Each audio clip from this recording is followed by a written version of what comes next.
ধরার জন্য জাল, নৌকা, শুকনো খাবার, আলো আর প্রয়োজনীয় সব কিছু নিয়ে জেলেরা অপেক্ষা করছে বৃষ্টির জন্যে, মানে ইলশেগুড়ি বৃষ্টির জন্যে। এই ইলশেগুড়ি বৃষ্টি মানেই হচ্ছে জেলেদের জাল ভেসে ওঠার অপার সম্ভাবনা।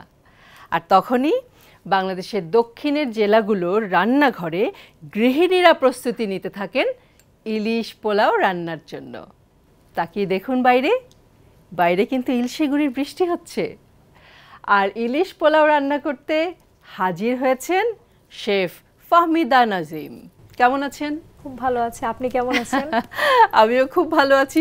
বাংলাদেশের একজন শেফ হিসেবে বাংলাদেশের যে 5 স্টার রেস্টুরেন্ট আছে বা পৃথিবীতে যেখানে আছে, বিশেষ করে বাংলাদেশের কথাই বলছি, সেখানে ইলিশ পোলাওটা রেগুলার রেসিপি হিসেবে থাকা উচিত কিনা? ইলিশ পোলাও তো অবশ্যই রাখা উচিত, যেহেতু ইলিশ আমাদের জাতীয় মাছ এবং আমাদের ট্রেডিশনাল একটা ফুড। কিন্তু হয় কি 5 স্টারগুলোতে ইলিশ পোলাও যে রেগুলার থাকে তা না। 5 স্টার এখন আমরা তো প্রচুর ফিউশন ফুড পছন্দ করি, তো দেখা যায় ওখানে স্মোকড হিলসা হচ্ছে, তারপরে হিলসা অন টোস্ট হচ্ছে, গ্রিল হচ্ছে, এই টাইপের গুলো রেগুলার বেজে থাকে। আর অকেশনালি যেমন পহেলা বৈশাখ এগুলিতে তখন ইলিশের যত আমাদের ট্রেডিশনাল ফুডগুলো আছে তখন ওগুলো রাখা হয় একদম স্পেশাল অকেশনগুলোতেই হচ্ছে, মানে ইলিশ থাকে কিন্তু ইলিশ পোলাও, ইলিশ পাতুরি এগুলি যে সব সময় থাকে তা না। তার মানে আমাদের আজকের রেসিপি তাহলে আমরা প্রথমে কি পাচ্ছি? আমরা আজকে করছি ইলিশ পোলাও। দেখি কেমন হয় ইলিশ পোলাও। আপু আসুন। ইলিশ পোলাও রান্নার জন্য আমাদের যে ইনগ্রেডিয়েন্টস গুলো লাগছে সেগুলো আমরা একবার দেখে নিই আপু। হ্যাঁ হ্যাঁ অবশ্যই আপু, ইনগ্রেডিয়েন্টস গুলো জানার আগে একটু জানতে চাই, এই যে ইলিশ পোলাও যেটা আপনি করছেন এটা কি একেবারে মানে ট্র্যাডিশনাল আদি ইলিশ পোলাও? জি, আমি মানে আমার জানা মতে আমি আদি ইলিশ পোলাও করছি, যেটা কিনা আমার মা দাদিরা বা করেছেন, খালারা করেছে। ওকে, কি কি লাগছে, উপাদানগুলো লাগছে একটু দেখে নিই। ইলিশ পোলাও অবশ্যই ইলিশ মাছ লাগছে, সাথে আমি চিনি গুঁড়া চাল নিয়েছি হাফ কেজি, পেঁয়াজ বাটা, ধনিয়া গুঁড়া, জিরা গুঁড়া, মরিচ গুঁড়া, আর এখানে টক দই, কিন্তু আমি এখানে একটু লেমন জুস দিয়ে আমি এটাকে মিক্সড করে নিয়েছি। তারপর একটু ফ্রাইড অনিয়ন আছে, স্লাইস পেঁয়াজ আছে, তারপর কাঁচা মরিচ, আদা বাটা, এগুলি, মরিচের গুঁড়ো আছে, লবণ আছে, তেলও আছে। ওকে, তাহলে আমরা এখন শুরু করে দেই। কিভাবে কি করছি? প্রথমে আমি ইলিশ মাছটা একটু রান্না করে নিব আপু। প্যানটা অন করে তেল দিচ্ছি। হ্যাঁ, খুব বেশি একটা তেল দিব না, হ্যাঁ, যেহেতু আমি পোলাওয়ে আবার তেল বা ঘি ইউজ করব, তাই এখানে আমি খুব বেশি একটা তেল দিচ্ছি না। আচ্ছা, দিচ্ছি পেঁয়াজ বাটা, হাফ কাপ পেঁয়াজ বাটা দিলাম। আচ্ছা, একটু গরম হয়ে নিক, পেঁয়াজটা একটু গরম হোক। পেঁয়াজটা গরম হয়ে গেছে, হ্যাঁ, আমি একটু ধনিয়া গুঁড়া দিচ্ছি, জিরা গুঁড়ো, ওকে, হাফ চা চামচের মতোই দিচ্ছি, মরিচ গুঁড়ো দিচ্ছি, গুঁড়ো 1 চা চামচ, আর একটু লবণ দিব, যে বাবলটা উঠে এখন আর ছিটকাবে না। এটা আমি একটু নেড়ে নিচ্ছি। ওকে, মরিচের ঝাল আছে, পানি দিব, হ্যাঁ, একটু পানি নেব, হ্যাঁ স্যার, আবার একটু পরে দিব। এটা একটু কষিয়ে নিই, মশলাটাকে একটু ভালো মতো কষিয়ে নিচ্ছি। আচ্ছা, আমি এখানে একটু এই যে টক দইটা দিয়ে দিচ্ছি, লেমন জুস দিয়ে টক দইটাকে আমি ফেটিয়ে রেখেছি, যেটা একটা বাটার মিল্কেরও কাজ করে। হ্যাঁ, একদম সফট করে নিয়েছেন না? ওকে, মাছের সাথে একটু লেবুর রসটা, হ্যাঁ, যাই খুব, তো আমি একবারে লেবুর রস দিয়ে এটাকে ফেটিয়ে নিয়েছি, তাহলে আর ক্রিমের মতো হয়ে যায়। আচ্ছা আচ্ছা, আর এটা ব্যালেন্স করার জন্য একটু সুগার দিব, তাহলে ব্যালেন্স হয়ে যাবে টকটার সাথে। হ্যাঁ, একটা ফ্লেভার এসছে খুব খুব ভালো। হ্যাঁ, আমি একটু দুটো কাঁচা মরিচ দিয়ে দিচ্ছি। আচ্ছা, আমি আরেকটু পানি দিব মশলাটা কষানোর জন্য। একটু পানি দিব, মশলাটা একদম কষানো হবে, তাই তো? হ্যাঁ, মশলাটা ভালোভাবে কষানো হয়ে গেলে তারপর আমরা মাছটা দিব। ইলিশ তো আসলে এই সময়ই একদম মানে ধরা পড়ে, বর্ষার এই, এখন তো ইলিশের সিজন, খুব ইলিশ, আর ইলিশ দিয়ে এত মানে কিছু রান্না করা যায়, মানে সব কিছুর সাথেই যায়, এবং নিজেই এমন একটা সুস্বাদু মাছ যারকে সুস্বাদু করার জন্য এক্সট্রা অনেক কিছু দেওয়ারও দরকার হয়, দেওয়া লাগে না। যেমন এখানে যদি ইলিশ পোলাও না হয়ে অন্য কোনো মাছ হইতে হতো আমি আদা বাটা রসুন বাটা অ্যাড করতাম, কিন্তু এখানে মানে কিছুই নাই, এটা তার নিজের স্বাদই মানে নামমাত্র একটু একটু দিলেই আসলে হয়ে যায়। আপু একটা জিনিস জানতে চাই, আপনি তো 5 স্টারে বা বিভিন্ন জায়গায় ইয়েতে আছেন, বিদেশিরা ইলিশটাকে কেমন কি চোখে দেখেন?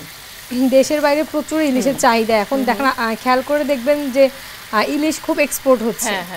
হ্যাঁ মানে আমরাও পাই না, সবচেয়ে বড় বড় ভালো ইলিশগুলো তো দেশের বাইরে চলে যাচ্ছে এবং প্রচুর দামে সেল হচ্ছে ইলিশ। এমনিতে পার্শ্ববর্তী দেশ যে ইন্ডিয়াতে, সেখানে তো ইলিশের একেবারে মানে কাঙাল থাকে তারা ইলিশ খাওয়ার জন্য, বাংলাদেশের ইলিশ খাবে এটার জন্য তারা মানে মাছটা দিয়ে দিচ্ছে। যেমন শোনা যায় যে কলকাতায় যদি শোনে যে বরিশালের পোর্ট বাজারের ইলিশ মাছ, তাহলে তো তারা অনেক দামে সেটা কিনতে রাজি। কলকাতা বা ইন্ডিয়ায় কিন্তু আরেকটা জিনিস খেয়াল করবেন, চিনি গুঁড়া চাল পাওয়া যায় না। হ্যাঁ, ওদের তো বাসমতি চাল। হ্যাঁ, বাসমতি চাল। ওখানে কিন্তু যে চিনি গুঁড়া চাল, তারপরে ইলিশ মাছ, এগুলি ওদের খুব কদর থাকে এবং যারা আসে বা কেউ গেলে যদি আপনি পাঠানো হয় খুব খুশি হয়। ঠিক, আমি একটু ঢেকে দিচ্ছি। আমি এই ফাঁকে এখানে যে পোলাওর জন্য যেটা ওটা দিয়ে আমরা পোলাওয়ের প্রিপারেশনটা নিয়ে নিই। এখন একটু তেল দিব, তেলটা খুব বেশি দিব না কারণ আমি ঘি আর ওখানকার ওই গ্রেভিটা ইউজ করব। ওকে, তাই আমি খুব সামান্য তেলই দিচ্ছি। তেল আর আমি দিয়ে দেবো পেঁয়াজ কুচি। অনেকেই ইলিশ পোলাওয়ের যে পোলাওটা রান্না করে সেখানে তেজপাতা, এলাচ, দারচিনি এগুলিতে, কিন্তু আমি এখানে এসব কিছুই লাগবে না। আমি একটু কাঁচা মরিচের ফোড়ন দিব, 2-3টে। আমরা ওখানেও কাঁচা মরিচ ইউজ করেছি, এখানেও কাঁচা মরিচের যে ফ্লেভার এটা ইলিশের সাথে যায়, খুবই ভালো লাগে। একটু ভাজা হলে আমি চালটা দেব। ওকে, এখানে কতটুকু চাল আছে? এখানে হাফ কেজি চাল আছে। হাফ কেজি চাল আমরা ধুয়ে ঝরিয়ে নিয়েছি, ধুয়ে পানি ঝরিয়ে নিয়েছি।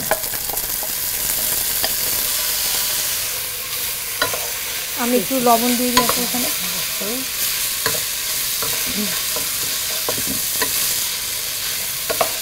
এখনই চিনি গুঁড়ো চালের যে একটা ঘ্রাণ বের হবে অসাধারণ। এখানে কোনো আদা রসুন বাটা দেইনি, শুধু পোলাওয়ের জন্য আমি সামান্য আদা বাটা দিব। আচ্ছা, হ্যাঁ, পোলাওতে তো একটু আদা বাটা লাগে। হ্যাঁ, পোলাওয়ের জন্য আমি সামান্য একটু আদা বাটা দিচ্ছি। এছাড়া ইলিশের তো তেল উঠে এসেছে, এটা একটু ভাজা হোক, আমি একটু দেখি ইলিশটার কি অবস্থা। বাহ, তেলটা উঠে এসেছে, ঘ্রাণ তো অসাধারণ। বাহ, আমি কি আবার একটু ঢেকে দেবো? হ্যাঁ, এই যে ঢেকে দিচ্ছি।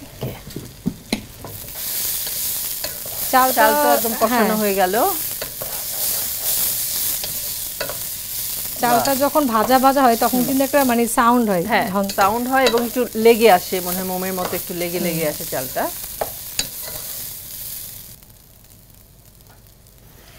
আচ্ছা, যেহেতু আমি এখানে টক দই দিয়েছিলাম তাই আমি একটু সুগার দিচ্ছি আর সামান্য একটু লবণ দিচ্ছি। আমার মনে হয় এটা হয়ে গেছে না? হ্যাঁ, মাছটা উঠিয়ে গ্রেভিটা দিয়ে আমি পোলাওটা রান্না করব। ওকে, আমি তো তার পুরো স্বাদ, পুরো গন্ধ সবটাই পাচ্ছি আসলে। আচ্ছা, আমি একটা প্লেটে মাছটা উঠিয়ে নিচ্ছি, এই গ্রেভিটা দিয়ে আমি পোলাওটা রান্না করব। ওকে, তাহলে মাছটা আমরা আগে তুলে রাখছি।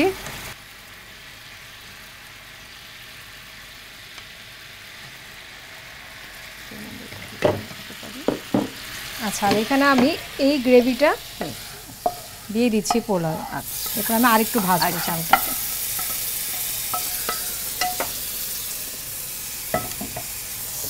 আমরা তো পানিও ওখানে, তাই না? হ্যাঁ, পানি দিয়ে একটু ভেজে পানিটা দিচ্ছি। চালটা কিন্তু এই যে ভাজা হয়ে গেছে এবং গ্রেভিটাও মানে এখন আর গায়ে লেগে গেছে একদম। হ্যাঁ, গায়ে লেগে গেছে, মানে ঝরঝরা হয়ে গেছে। পানিটা দিয়ে পরিমাণ মতো পানি।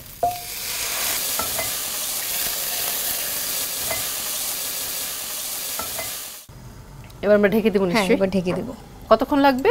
10 মিনিট। আমাদের 10 মিনিট শেষ, আমরা দেখব পোলাওর কি অবস্থা। বা পুরো পানিটাই শুষে গেছে। আপু, মনে তো হয়ে গেছে, প্রায় হয়ে গেছে। আমি এখন এখানে আমি আর একটু কাঁচা মরিচ, আচ্ছা আচ্ছা, আর একটু সামান্য বেরেস্তা দিয়ে একটা নাড়া দিয়ে একটু দম দিব। আচ্ছা আচ্ছা, মানে ইলিশ পোলাওর সাথে দম কথাটা, হ্যাঁ, আর একটু ঘি দিচ্ছি এখন, ওতপ্রোতভাবে জড়িত। নামানোর আগে আরেকবার দিব। এই যে পানি শুকিয়ে আসছে, প্রায় একদম নিচে চলে গেছে পানিটা। হ্যাঁ, মাছটা দিব।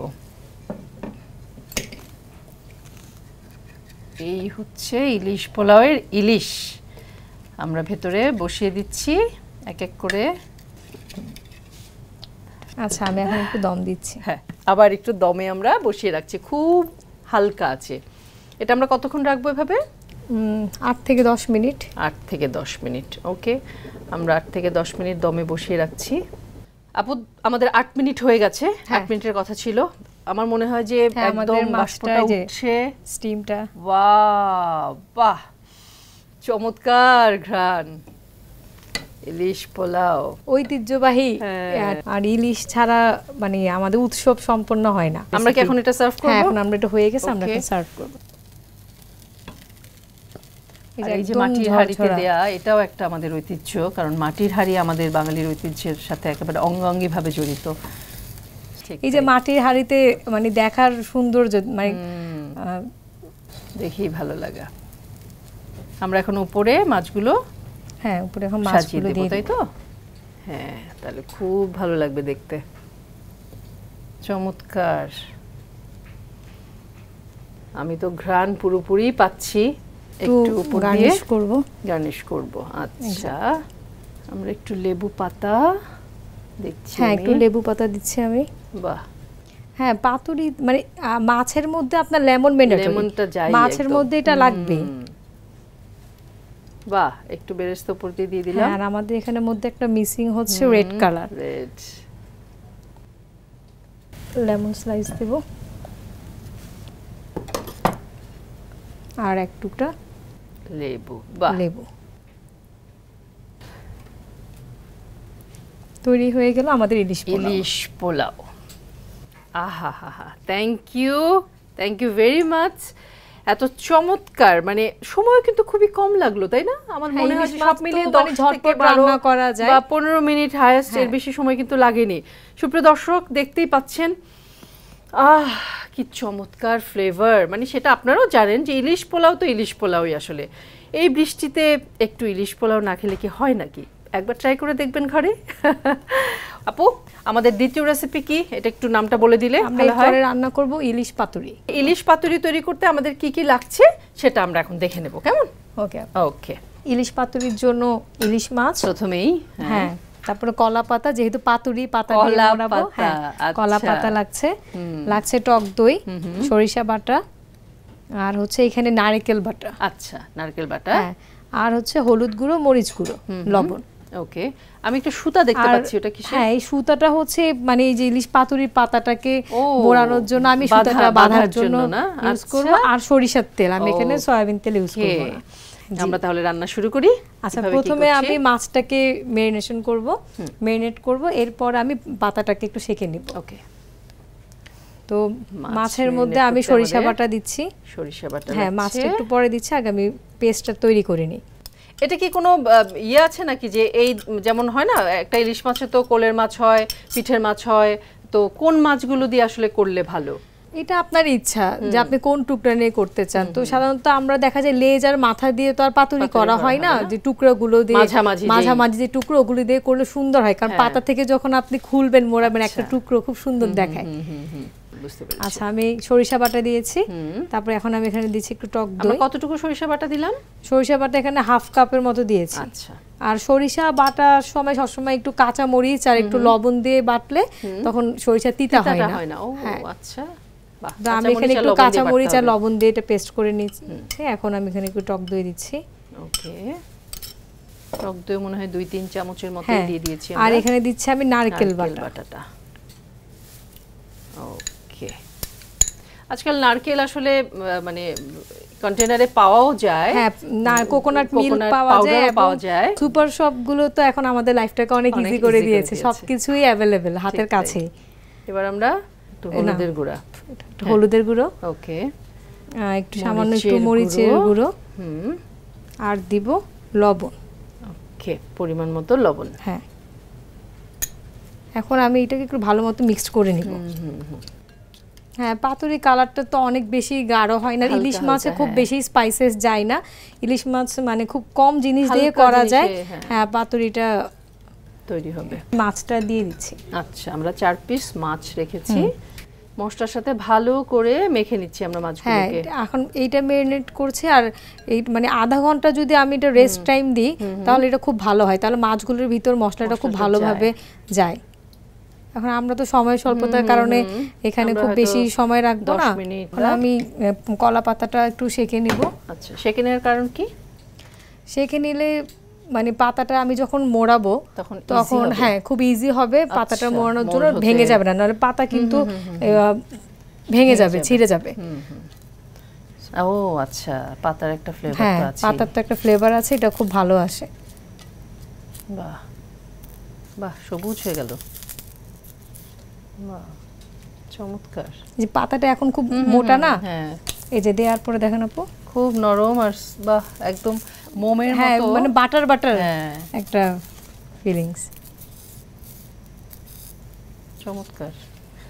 আর কালারটা দেখেছেন আপু, এখন পুরো মানে একটা ট্রান্সপারেন্ট কালার। এখন আমরা এখানে একটু সরিষার তেল দিব। ও আচ্ছা, আর কারণ পাতার ভিতরেই রান্না হবে, ম্যারিনেশন করার হ্যাঁ ইলিশটাতেই আমরা একটু সরিষার তেল দিয়ে দিচ্ছি। বাহ, এটা একেবারে ঘ্রাণটা যে কি চমৎকার হবে না, আসলে গরম ভাতের সাথে আমার তো মানে দেখেই খেতে ইচ্ছে করছে, মানে মাখানোটাই এত সুন্দর। ওকে,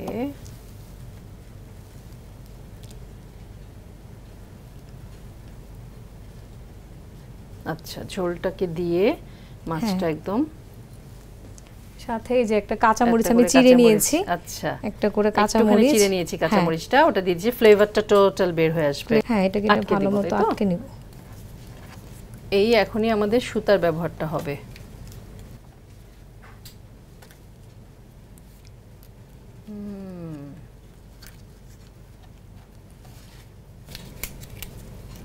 আচ্ছা এখন আমি সুতা দিয়ে আটকে নিচ্ছি।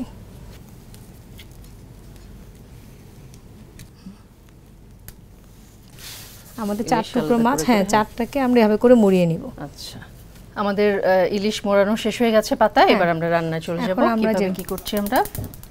প্যানটা অন করলাম, সামান্য একটু তেল দিব জাস্ট, আচ্ছা পাতাটা যাতে পুড়ে না যায়। হ্যাঁ এখন আমি এই যে এক এক করে আমরা পাতাগুলোকে বসিয়ে দিচ্ছি, ইলিশ পাতুরির এই পাতাগুলো বসিয়ে দিচ্ছি, তারপর আমি ঢেকে রান্না করব 5 থেকে 7 মিনিট। ওকে, এটা আমরা কতক্ষণ করব? 5 থেকে 7 মিনিট। হ্যাঁ 5 থেকে 7 মানে মিনিট হবে, আবার একটু উল্টে দিব একবার না।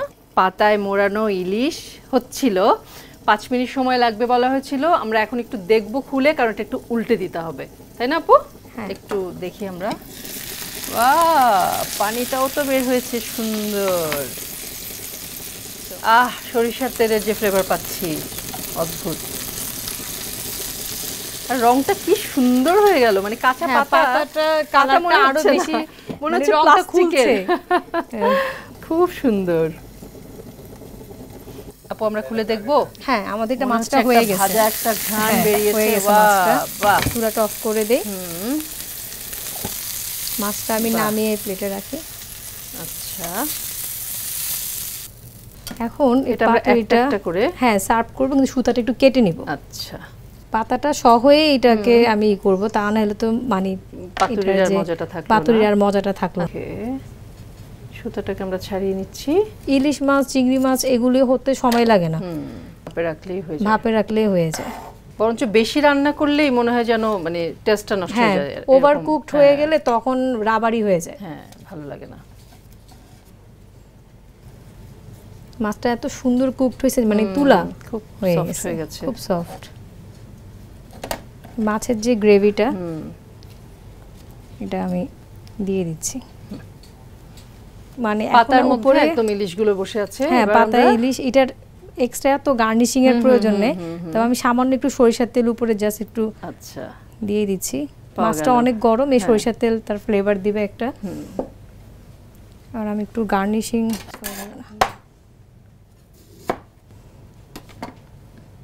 আমরা লেবুটা দিয়ে, হ্যাঁ আমি এখন লেবুটা দিয়ে যে গার্নিশিং, কারণ আমাদের এখানে গ্রিন, আমাদের রেডটা মিসিং, তাই আমি একটু রেড দিচ্ছি। একটুখানি বুদ্ধি করেই জিনিসটা কত সুন্দর লাগছে দেখতে।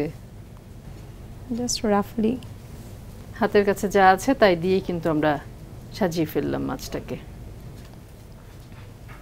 তৈরি হয়ে গেল আপু আমার ইলিশ পাতুরি।